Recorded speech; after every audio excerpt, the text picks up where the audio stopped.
गायत्री महामंत्र एक बार मेरे साथ दोहराओ। ओम भूर्भुवः स्वः तस्य वितुर्वरेण्यं भर्गो देवस्य धीमहि धियो यो नः प्रचोदयात्। बात चल रही है उस गायत्री शक्ति के बारे में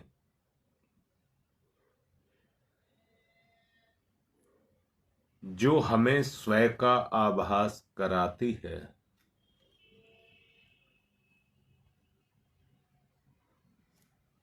बेटा, कल मैं कोशिश कर रहा था आपको ये आभास कराने की जो शरीर को 3 शरीरों में बांटा गया था, जिससे आपको ये पता लगे कि कौन सी शक्ति किस जाति की है।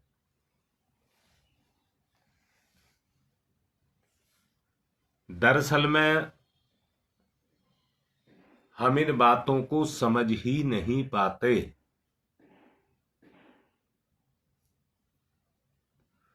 शारीरिक बल जिसकी उत्पत्ति स्वास्थ्य से है,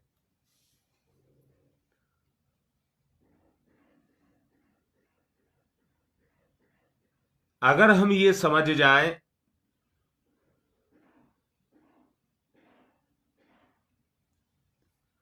हमें शत्रु को पछाड़ना है,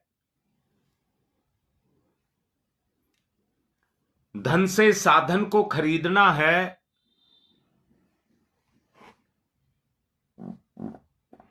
शरीर से हमको मेहनत को करना है,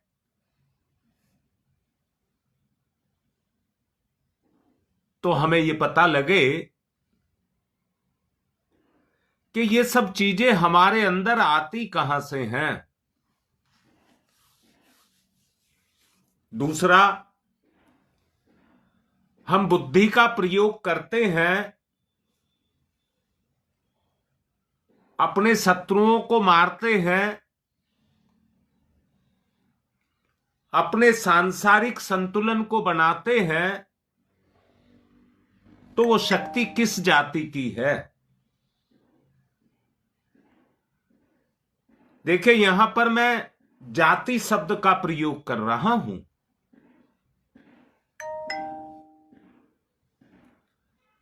हम आपस में अपने पन को जगाते हैं,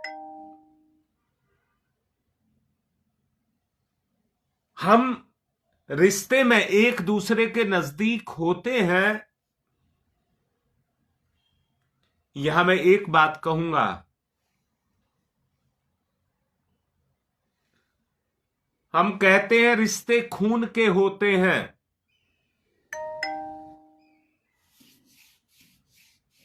मैं मना नहीं कर रहा कि खून के रिश्ते नहीं होते हैं, परंतु रिश्ते मन से होते हैं। खून के रिश्ते फीके पड़ जाते हैं, पर मन के जो रिश्ते होते हैं वो फीके नहीं पड़ते हैं। जब मन मिला रहता है, जितना प्रेम आपस में होता है, सम्मान आपस में होता है, वो रिश्ते ज्यादा मजबूत होते हैं। मेरा उद्देश्य केवल आपको एक बात कहने का है, जहां न्याय है वहीं अपनापन है। जहां पर अन्याय आ गया, अर्थात कोई किसी को सताएगा, तो वहां रिश्ता नहीं रह जाएगा।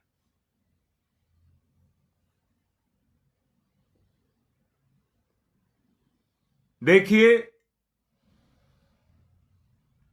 प्रेम तो मच्छर भी करता है खून पीने के लिए। ऐसी हर रिश्ता एक दूसरे से प्रेम को करता है। मैं उन सूक्ष्म शक्तियों के बारे में कह रहा हूं। हां बेटा, मैं यही पहचान देना चाहता हूं। मेरा मन आज ये है कि आप अपने रिश्ते को पहचानें। जैसा मैंने अभी कहा, खून के रिश्ते होते हैं, परंतु वो क्या सताने के लिए होते हैं? जहां न्याय और सम्मान नहीं है, वो रिश्ते बहुत दिन तक नहीं चल पाते हैं। जहां तक स्वास्थ्य की बात है, वो भी रिश्ते पर टिका है।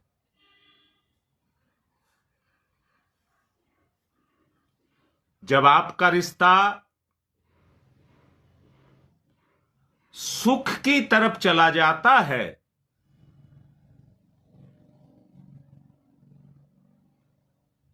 तो फिर जीव उस सुख में जाकर के खो जाता है, और वहां पर उसको अपने स्वास्थ्य का ध्यान नहीं रहता, उस सुख का ध्यान रहता है।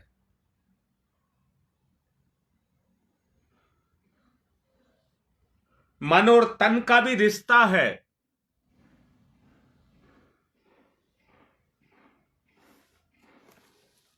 मन और तन का भी रिश्ता है।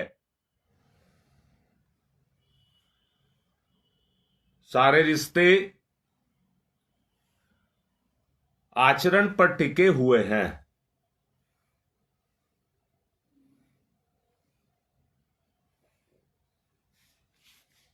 जी शकुंतला, सारे के सारे रिश्ते आचरण पर टिके हैं।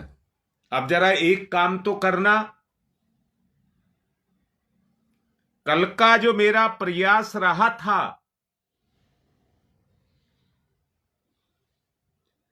वो यही रहा था कि आप ये पहचाने कौन सी बीमारी मन से लगी है, कौन सी बीमारी तन से लगी है। कौन आत्मा से कोई बीमारी नहीं लगती। अब यहां मैं एक बात कहना चाहूंगा,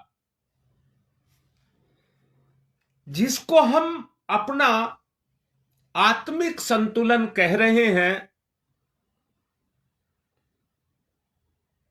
वो तो आत्मा से ही बनेगा, ना तन से बनेगा, ना मन से बनेगा। परंतु छोड़ा नहीं जा सकता। ना तन को छोड़ा जा सकता, ना मन को छोड़ा जा सकता।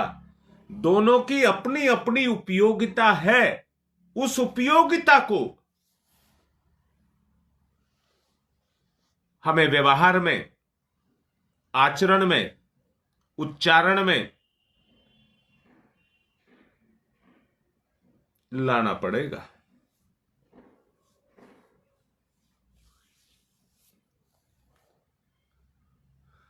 अभी 10:30 बजे और 12 बजे मैं 2 जगह आऊंगा। वहां पर मैं इसी बात को और गहराई के साथ बताने का प्रयास करूंगा, जो ऑडियो के द्वारा आपको भेजी जाएगी।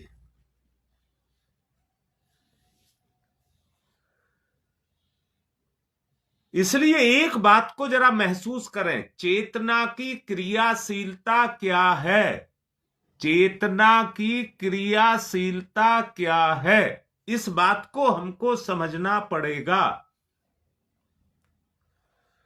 सृष्टि के आदि से लेकर और आज तक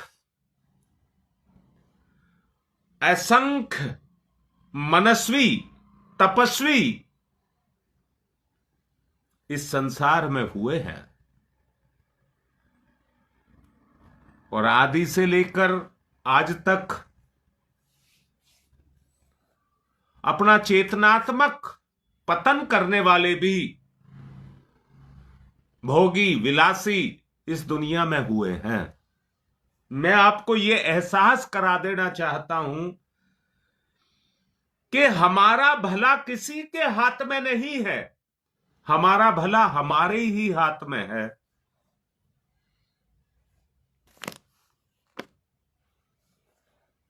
जो विचार का ज्ञाता है,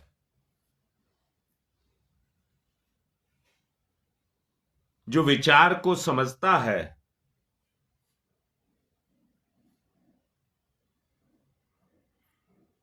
वो व्यक्ति मनस्वी होगा। जो मनस्वी होगा वो अपने इस मनोबल को समझ रहा होगा।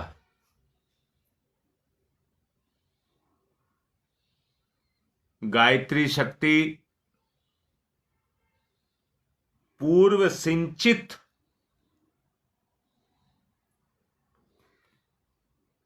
पूंजी है, आपकी पूर्व सिंचित पूंजी है।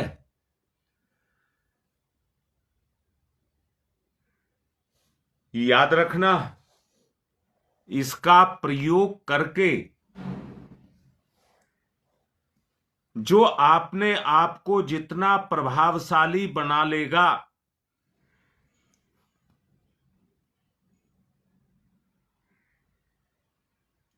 उसके उस प्रभाव के कारण विनाशकारी जो विचार हैं, जो तत्व हैं, वो उसके जीवन से निकल जाएंगे।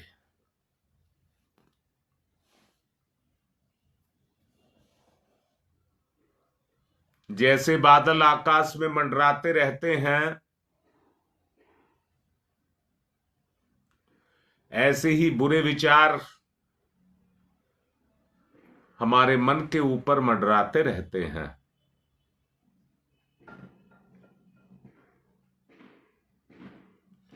बुरे विचार हमारे मन के ऊपर मंडराते रहते हैं।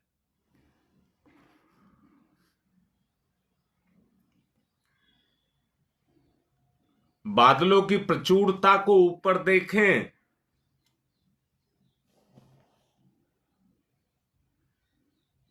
उतना ही सघन अंधकार धरती पर छा जाता है, उतना ही अंधकार धरती पर छा जाता है। मेरी तुलना अगर समझ आ रही हो तो बात बने। जैसे बादल हल्के भी होते हैं, आपने देखा होगा, बादल भी रहते हैं और सूर्य भी चमकता रहता है, और बादलों में से सूर्य भी जाता दिखाई देता, प्रकाश रहता है। पर जब बादल घने छा जाते हैं तो सूर्य खो जाता है। इस अवस्था को समझने का प्रयास करेंगे। विचार के अंदर विकार के बादल छा जाते हैं, जैसे आकाश में मंडराते रहते हैं, वैसे ही अन्य विचारों की प्रचुरता हमारे चैतन्य स्वरूप के ऊपर छाई रहती है। लोभी के ऊपर लोभ, कामी के ऊपर काम, भोगी के ऊपर भोग, ये सब जैसी मैंने कहा है, अभी समझाया था, शक्ति किस जाति की है।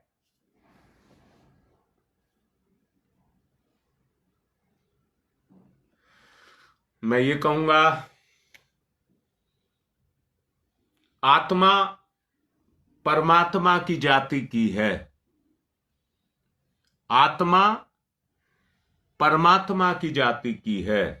अर्थात यहां कह दूं मैं कि परमात्मा से उत्पन्न हुई है आत्मा, इसलिए वो आत्मा की जाति की है। और आत्मा से उत्पन्न हुआ मन, भाव, आत्मा से उत्पन्न हुआ बुद्धि। अर्थात बुद्धि में जो तेज है वो आत्मा का प्रभाव है। इस बात को और अच्छे से समझना। जैसे माता पिता का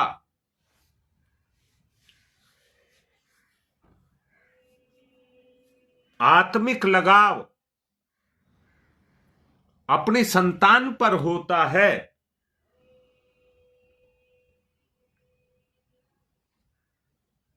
वैसा ही चेतना का लगाव अपने मन, अपने तन और अपनी बुद्धि पर होता है।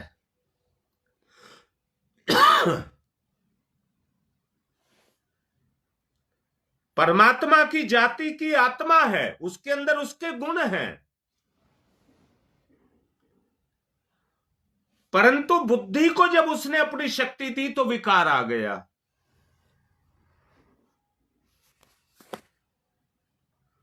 और वहीं से भले बुरे विचार, वहीं से भले बुरे विचार विकार के रूप में, अदृश्य रूप में हमारे अंदर उतरने लगे। योगेश बताओ बेटा, बात समझ आ रही है नहीं आ रही?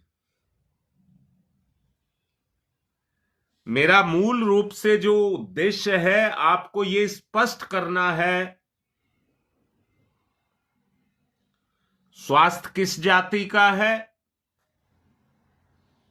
विचार किस जाति का है, बुद्धि किस जाति की है और आत्मा किस जाति की है।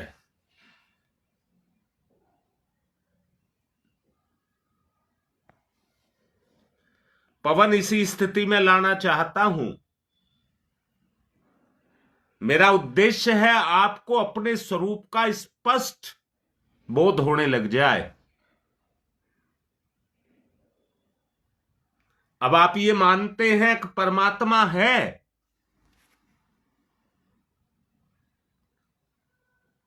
बेटा बात यहीं से बनेगी योगेश, बात यहीं से बनेगी। आप सब ये मानते हैं परमात्मा है,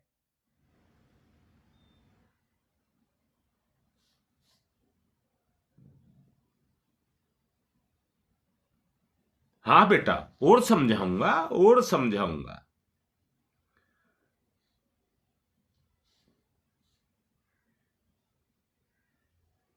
हाँ राकेश, विकार के कारण,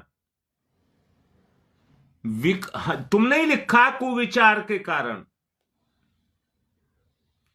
पर मैंने अभी आपसे कहा क्या दुनिया में भगवान है? जितने जड़ और चैतन्य हैं उनका अस्तित्व तो परमात्मा के कारण ही है या नहीं है? तो आप ये मानते हैं रीता, सविता बताओ, सुदेश बताओ, तुम लिख भी रही हो परमात्मा है, अब बताओ कहां है, किस जाति का है, किस वर्ण का है, वो कैसा है?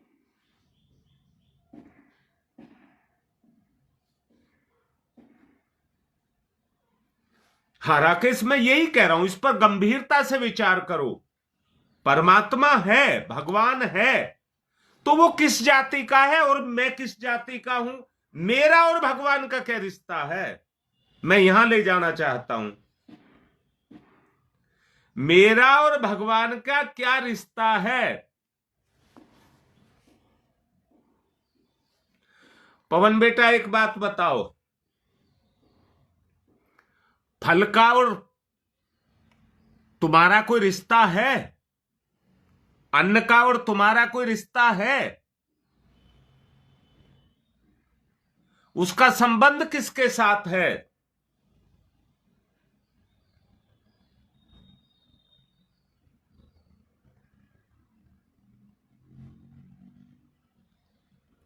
हाँ बेटी, बढ़ो आगे जरा, जो कहा जा रहा है उसमें आगे बढ़ो, गहरे में उतरो। मैंने अभी आपसे कहा है अन्न का, जल का, भोजन का, इनके साथ आपका रिश्ता है।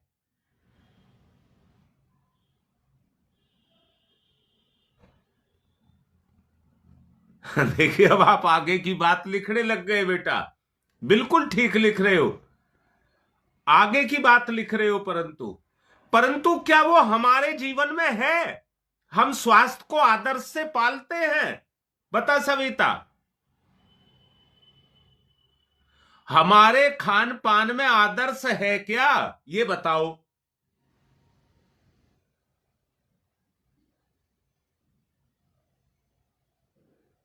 तो जितना आदर्श है उतने ही स्वस्थ। देखो बेटा, अंदर की आंखों से देखो, जितना आदर्श है उतने ही स्वस्थ।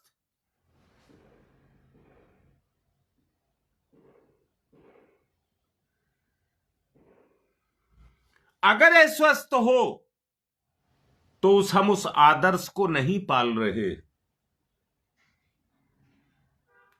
अब सुदेश, सही बात पर आइए बेटा। अगर हम बीमार हैं, आदर्श नहीं है, तो अब जरूरत किस चीज की है? जरूरत किस बात की है?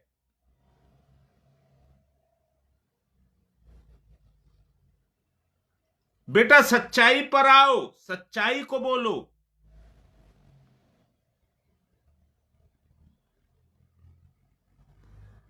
मैं ये कह रहा हूं, अगर आदर्श शाबाश पवन, ठीक कह रहा बेटा। शरीर एक सामाजिक पहचान हो सकती है, पर मैं तो स्वास्थ्य की बात कर रहा हूं बेटा, स्वास्थ्य की। बेटा सामाजिक जो पहचान है वो आपकी स्वास्थ्य के द्वारा ही तो है। अच्छा सोचो, अगर आप इतने बीमार हैं कि आप अपना भी बोझ नहीं उठा सकते, तो समाज आपकी कैसे, आपका जो समाज के साथ जो मेलजोल होगा वो कैसा होगा? और आप स्वस्थ हैं, हष्टपुष्ट हैं, तब समाज के साथ आपका कैसा होगा? बेटा अब कल से मैं सब तुम्हारे ऊपर टाल रहा हूं, हर बात का जवाब आपको देना है।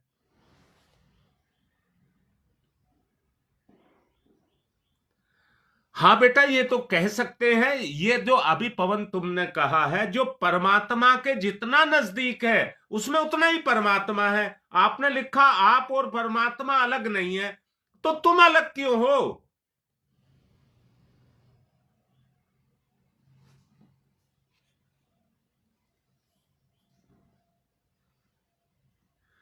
अब देखे ना शकुंतला, अगर हमें वहां तक जाना है, अपने, मैं फिर से कहता हूं, दो मूलभूत आवश्यकताएं हैं, स्वस्थ मन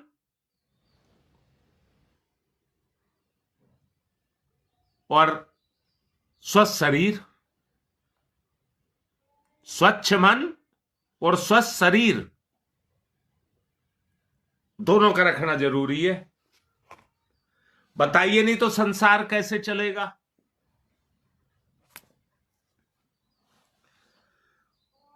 अच्छा तुम मुझे एक बात बताओ, भूले, बुरे और भले विचार अदृश्य रूप में आपके चेतना पर काम करते या नहीं करते?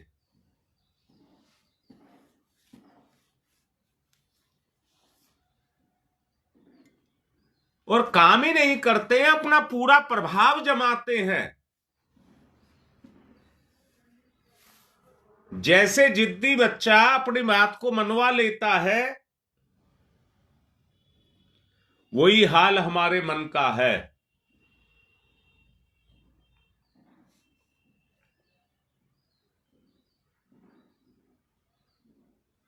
राकेश, मैं यही बात कह रहा हूं भाई, देखो तो सही। अच्छा बताओ, तो पूजा पाठ किसको कहते हैं राकेश? एक तरफ हमारा आदर्श है, एक तरफ हमारा आदर्श है, मैं आपकी भूख जगा देना चाहता हूं। एक तरफ हमारा आदर्श है, भगवान का नाम जो लेते हैं वो इसलिए लेते हैं कि हमारे जीवन में आदर्श आ जाए।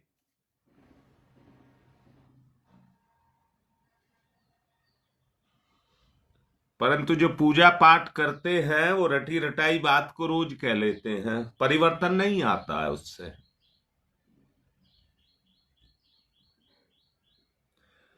अच्छा, मुझे एक बात बताओ शकुंतला, एक बात पूछता हूं, सच बताना। सुख की बात कर रहे हैं हम, बिल्कुल मान लिया सुख की बात कर रहे हैं, क्या ऐसा ना किया जाए? अच्छा, मैं इसको बात को इस तरह से नहीं ये कह रहा हूं, अगर आप के पास आपका स्वास्थ्य होता तो आप ज्यादा सुखी रहेंगे या सुख की चीज खा लेंगे तो उससे सुखी रहेंगे? मैं आपसे सुख की ही बात कर रहा हूं। सुखी वो है जो स्वस्थ है या सुखी वो है जो चटोरी चीजें खाता है?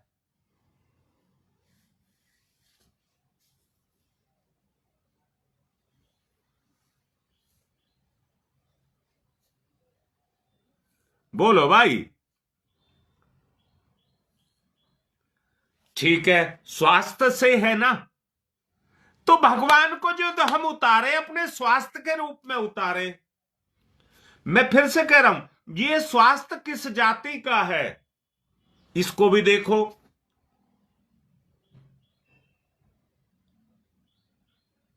कौन सा व्यक्ति सुखी है? जो ज्यादा पैसा कमाता है, ज्यादा पैसा खाता है?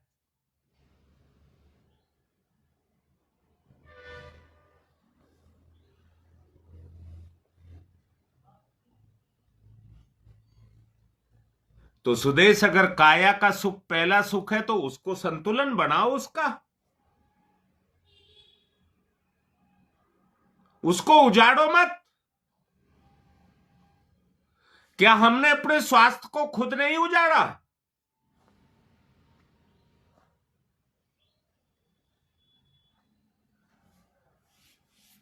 ललिता, बात समझ आ रही है नहीं आ रही बेटी? तुम कह रही दोबारा बताओ, तो तुम्हारे बात समझ आ रही है नहीं आ रही?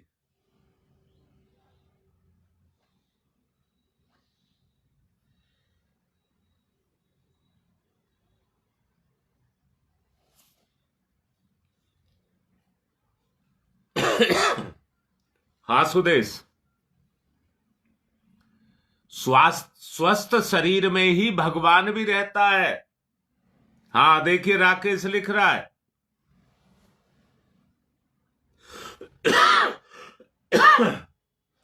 भाई जो लिख रहे हो वो करो, जो आप लिख रहे हैं वो करना शुरू कर दीजिए, तो बात बन जाएगी।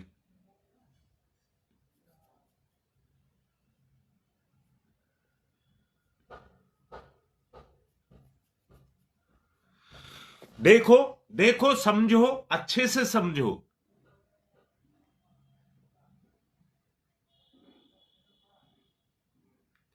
जब तक हम खूब पूजा पाठ करते रहे, हम खूब अनुष्ठान करें,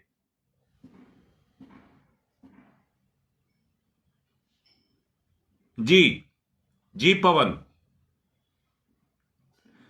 अब ये बात समझ आ रही है। मैं पवन एक बात कह रहा हूं, समय का प्रभाव कह रहा हूं, समय का प्रभाव। आज के समय की मांग ये है, इतना कमाओ कि दूसरा कमा ना दे, इतने परिश्रमी बनो, ईमानदार बनो, पर खर्च में जितने में निर्धन से निर्धन व्यक्ति गुजारा कर सकता हो उससे भी कम में करिए। तन और मन स्वस्थ रहेंगे।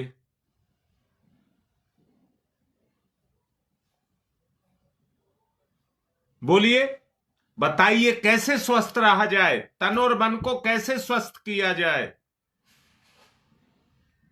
देखिए, अगर मन लोभ में लगा रहेगा तो धन तो ज्यादा कमाएगा, शॉर्टकट ढूंढेगा।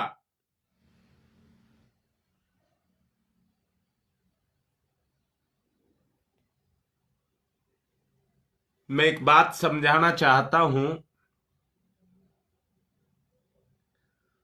आप आदमी अपने शरीर से मेहनत करता है तो उसके पीछे उसका स्वास्थ्य काम करता है। हम सब इंसान हैं, परंतु काम करने की क्षमता सबकी एक सी नहीं है।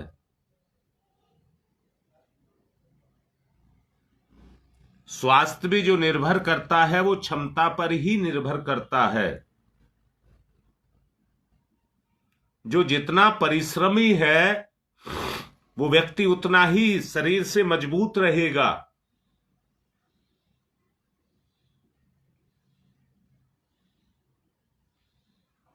बेटा पवन, तुम व्यापार करते हो,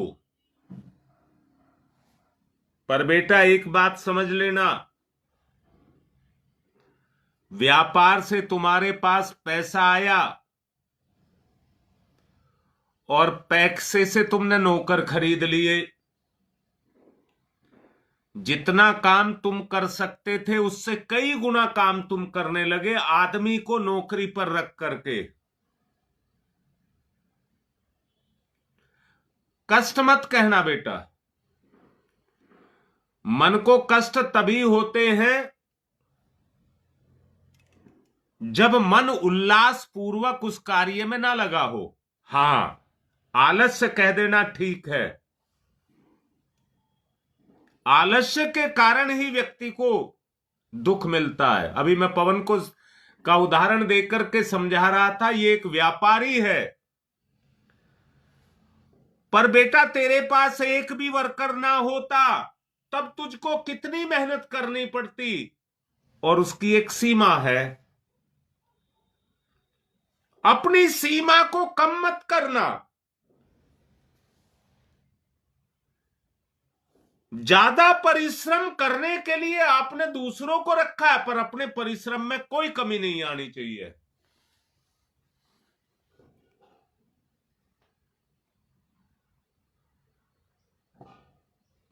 पवन के माध्यम से बात समझ आ रही है? सुखी वही है जो परिश्रमी है। सुखी वही है जो मन को उल्लास पूर्वक कर्म में लगाता है।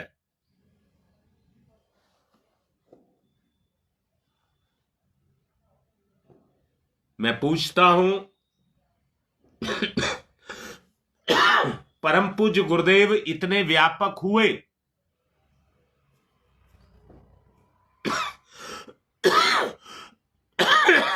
कितना फावड़ा चलाते थे और दूसरे काम कितने करते थे।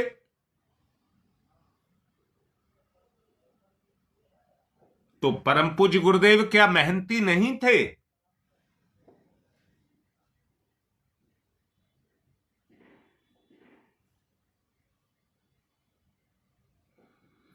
हाँ सुदेश, बिल्कुल ठीक लिख रही हो बेटा, सब ठीक बोल रहे हो, सब ठीक बोल रहे हो। पर मैं कह रहा हूं उस यथार्थ पर आओ, उस सच्चाई पर आओ जिस पर हमारे जीवन टिके हुए हैं।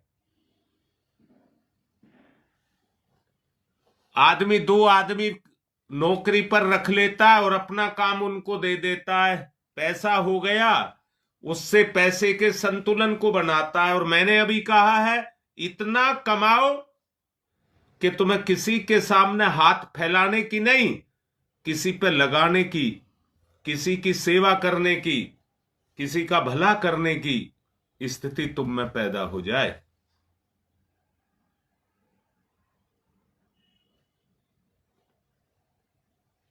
बेटा ये कह करके, उम्र की बात कह करके आप अपने आप को संतुष्ट कर रहे हैं। सुदेश, दुनिया में तेरी उम्र के बराबर अपनी रिश्तेदारियों में और अपने आसपास के क्षेत्र में देखना, कितनी महिलाएं तुमसे ज्यादा सजग मिलेंगी, तुमसे ज्यादा मेहनती मिलेंगी, और कितनी महिलाएं जो तुमसे भी गई गुजरी होंगी।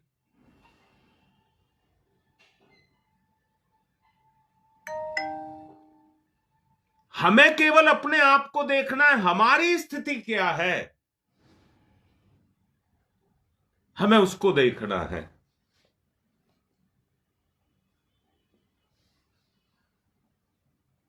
विचार को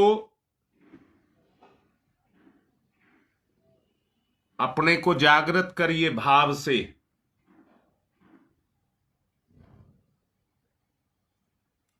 अपनी बुराई, लापरवाही, कामचोरी,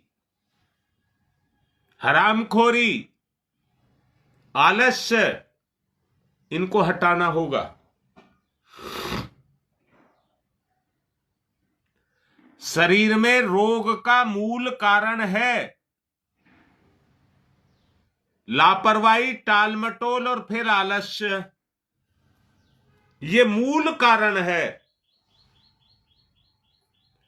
3 ही पाप हैं जो शरीर के स्वास्थ्य को खा जाते हैं।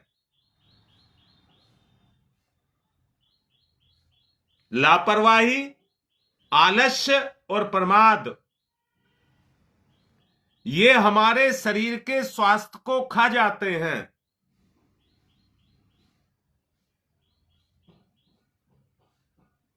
ये बात राकेश, उनकी मेहनत का जो क्षेत्र था वो आत्मा था। परम पूज्य गुरुदेव की मेहनत का क्षेत्र जो था वो किस जाति की थी? परमात्मा की जाति की थी। उसका विस्तार किया।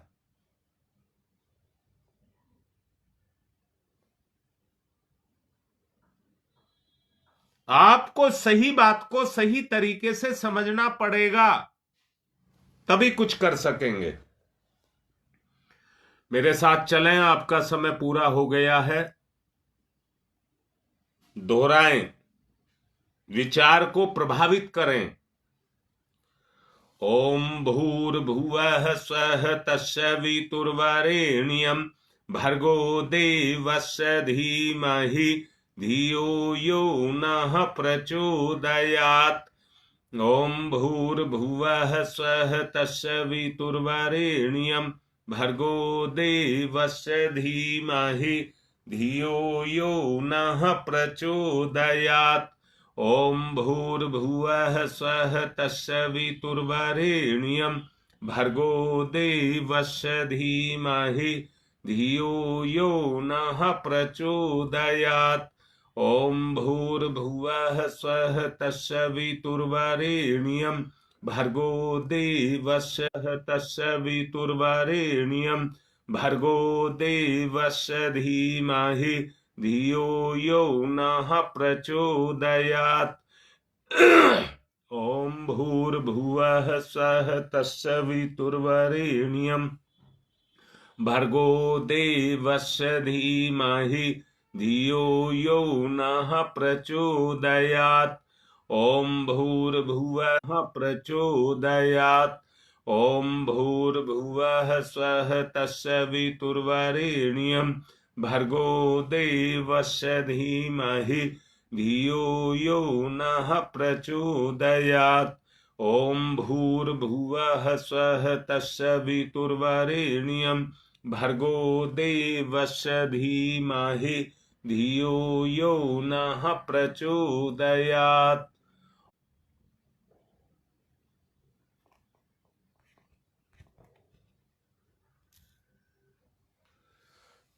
ओम तमसो मा ज्योतिर्गमय, तमसो मा ज्योतिर्गमय, तमसो मा ज्योतिर्गमय, असतो मा सद्ग, मृत्योर्मा मृतं गमय, मृत्योर्मा मृतं गमय, तमसोमा तमसोमा तमसोमा ज्योतिर्गमय ज्योतिर्गमय ज्योतिर्गमय।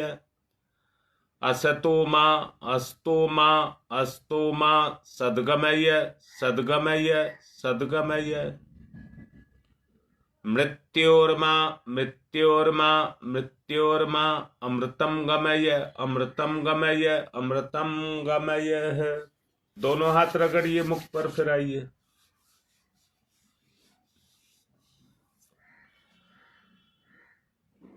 विचार में जब पुण्य परोपकार की भावना आकर के बैठेगी,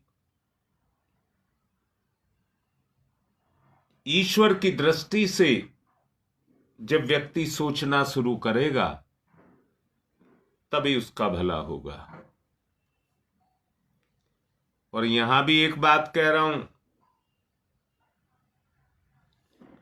कर्म का जो परिपाक होता है वो करने से होता है, और उसी में विचार पकता है।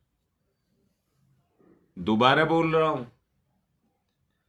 पेड़ पर फल तो 2 महीने पहले ही आ जाते हैं, पर कच्चे होते हैं, खाने में अच्छे नहीं लगते।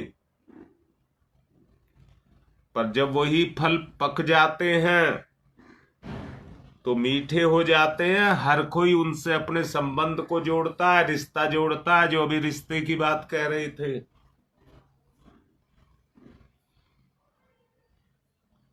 इसलिए कर्म का परिपाक करने से है। चलिए आते हैं, अभी करेंगे चर्चा। आज की बात को यहीं पर संपन्न कर रहा हूं।